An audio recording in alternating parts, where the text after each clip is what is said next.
Welcome back, everybody. Yesterday, a huge update for Infestations was pushed to the beta branch of State of Decay 2.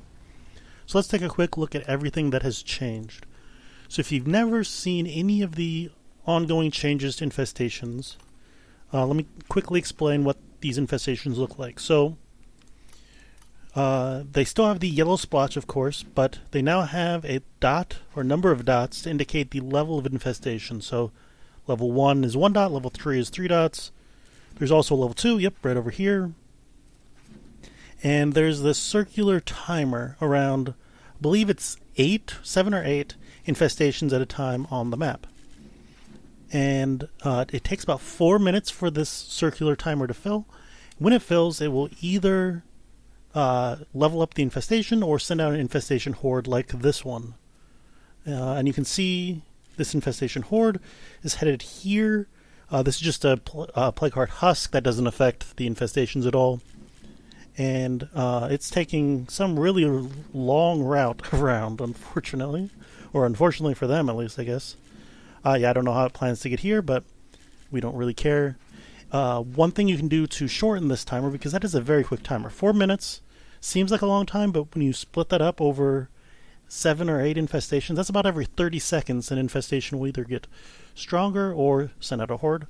And so if you kill any infestation, that timer will slow down considerably for a limited amount of time. The timer for every infestation will slow down.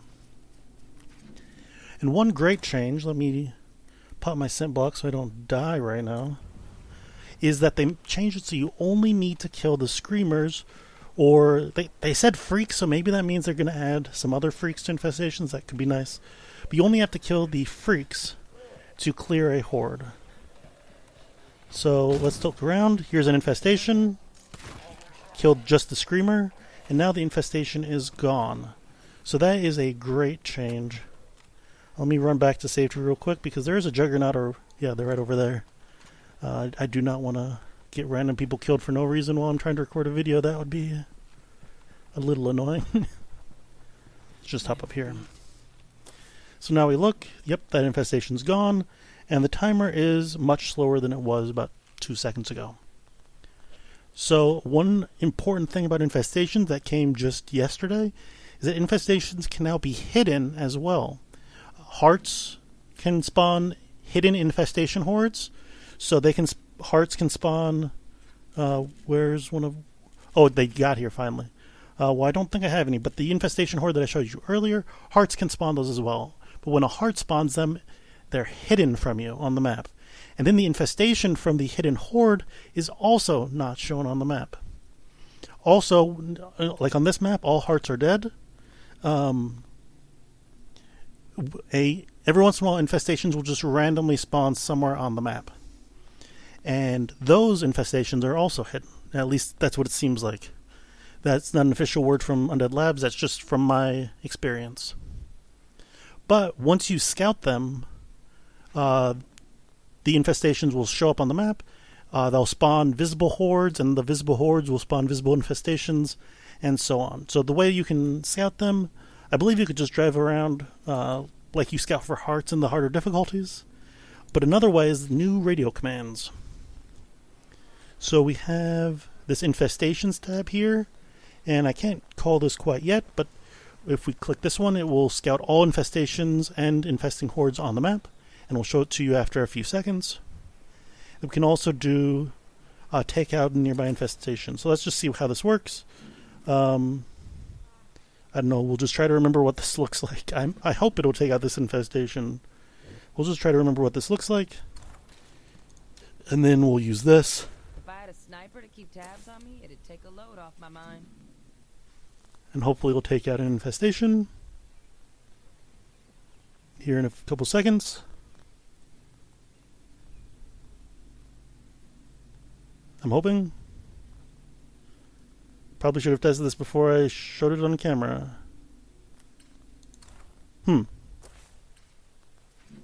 Okay, maybe that's not quite working.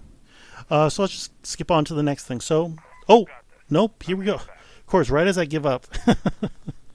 They took out this infestation way down here. Okay, great. Not maybe it's the nearest to to the base. Is that actually what it says? Remove an infestation near our base. Yep, it does say that. I just skipped that over, or skipped over that. Okay, so that works perfectly. You can actually call that fairly frequently. It has a 5-minute cooldown, only costs 90 influence, so yeah, you can do that pretty frequently. So let's go to the next thing. You might have noticed here that this infestation has claimed my outpost. This means that I will no longer be getting water from this outpost. Oh, and actually you can see the red kind of caution signs under the outpost effects on the left side of the screen. And if I go there, I cannot switch characters. I cannot access the supply locker, and I'm not getting water from it. And this is what it looks like on the base screen. And they just yesterday in the patch, they made it so hordes are more likely to target outposts.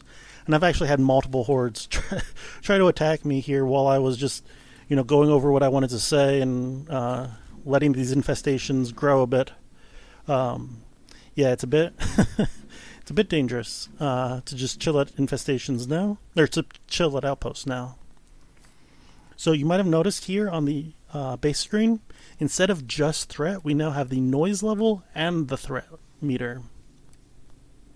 So the noise level is based on your population and then what you're doing at base. So it's kind of like what the old threat was, although right now there's no factor for difficulty.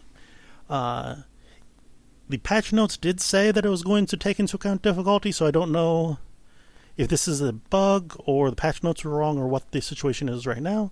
But at least the current state does not seem to be affected by difficulty at all. And noise increases. The higher the noise, the faster this timer goes. So if you have 12 people on a big base doing 50 different things, then this timer will be probably even faster than that 4 minutes that I estimated earlier. Also, we have threat. So I have I'm in the Whitney field, so I have the 2 bleachers, that very, very low reduction of threat, and I have a plus 155 threat from infestations. So from my best estimates, it's 5 threat per infestation level. So this infestation is providing 3 threat. All of these are providing 3 threat. Let's find some low ones. Yeah, this one's providing 10 threat. Wait, did I say 5 threat? I meant 15 threat. 10 threat and then 5 threat. So you could go through here and try to count that up. I'm just going to trust their addition works. Also, there could be a hidden infestation around here somewhere, so we wouldn't even necessarily know for sure. The higher the threat, increases the length of sieges. And I did say how you can have an infestation target a outpost. Well, if an infestation instead targets your base, that is what triggers a siege. And you'll be warned when an infestation horde is coming towards your base. I think there's even a voice line, and you need to get back to your base ASAP. You can kill the infestation horde as it's just running or walking along towards your base, or you can do the siege itself. Let me just cut here real quick, and we'll show you the sieges more in depth. Alright, we actually have an infestation horde headed towards the base, which should spawn a siege. The yellow waypoint is marking that infestation horde, and hopefully we'll get to the base here pretty quickly. I want to see how long the timer is. I believe it says 1 minute, but it's actually a 10-minute timer. There are some timer issues I've heard in the PTR chat on the Undead Labs Discord.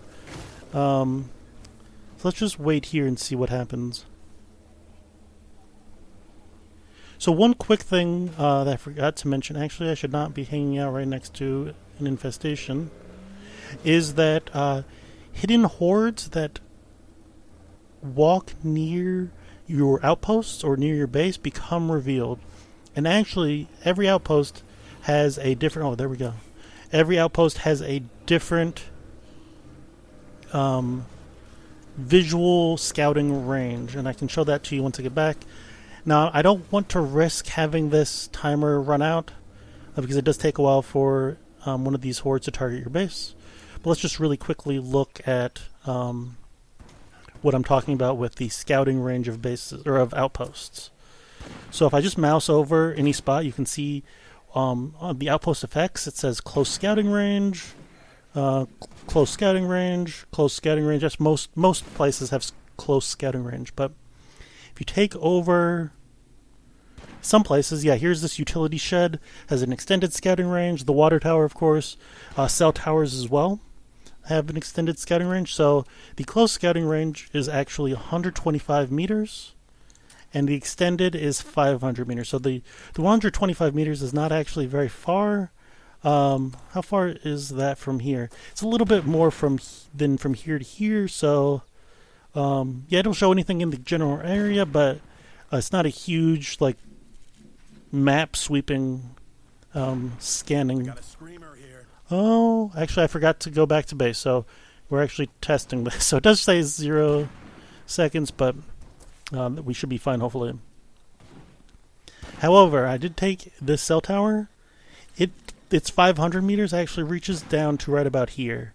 Now this thing will take like literally, I don't know, a quarter of the map. Basically, it's in the corner, but it does take like this whole, upper chunk of the map. Will reveal everything nearby. It reveals freaks, it looks like, as well as just infestation hordes. So let's start this. Let's start this siege. So it shows 4 minutes. Yeah, here's another little bit of a bug. The timer, for whatever reason, is stuck. Now the timer for lower siege lengths is not stuck. I did a siege with like basically 0 threat, and it was a 2-minute siege on lethal. So I'm not quite sure what the progression is, but it seems to be maybe 2 minutes for low, then 3 minutes for medium, 4 minutes for major. I'm not sure. That's my estimation. As you saw there, my threat is up to 240. So we have a lot of threat here. Now, despite the fact that this timer is not counting down, it is, internally counting down. So this will end in about 4 minutes, so we don't have to worry about that. But at least so far, this doesn't seem... 4 minutes is, a minute longer than even the 3-minute sieges. That's some basic math for you. But it doesn't seem to be any different, honestly. Let's do this, a new beginning, I guess, while I'm right here.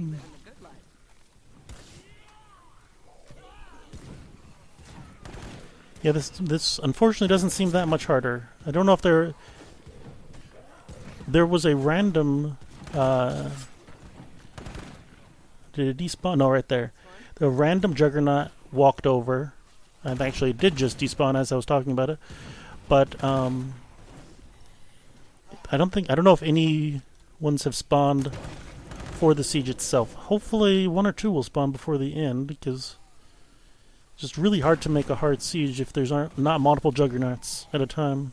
Ugh, I can smell that bloater from here. So let's just talk about sieges here for a moment.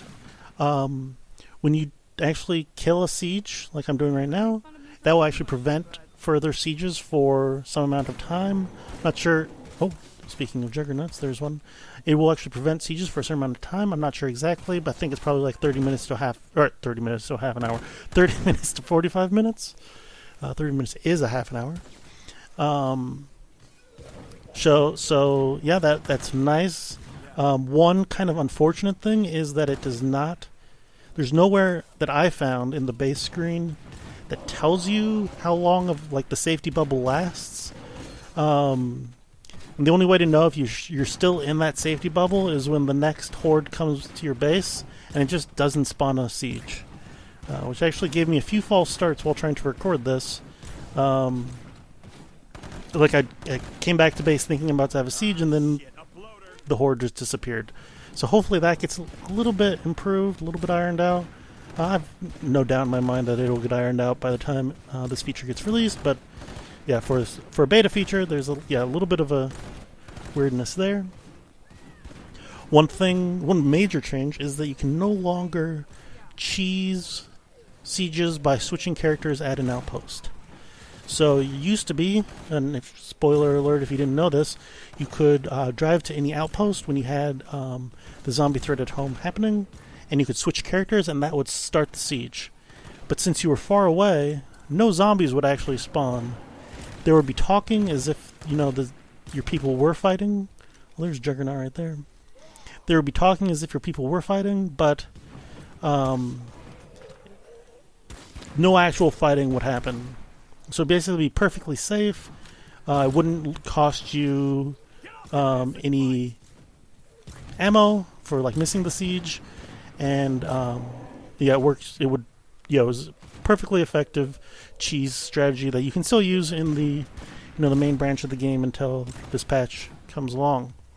But what you can do is you still can come back to base and then spawn the siege and then drive away.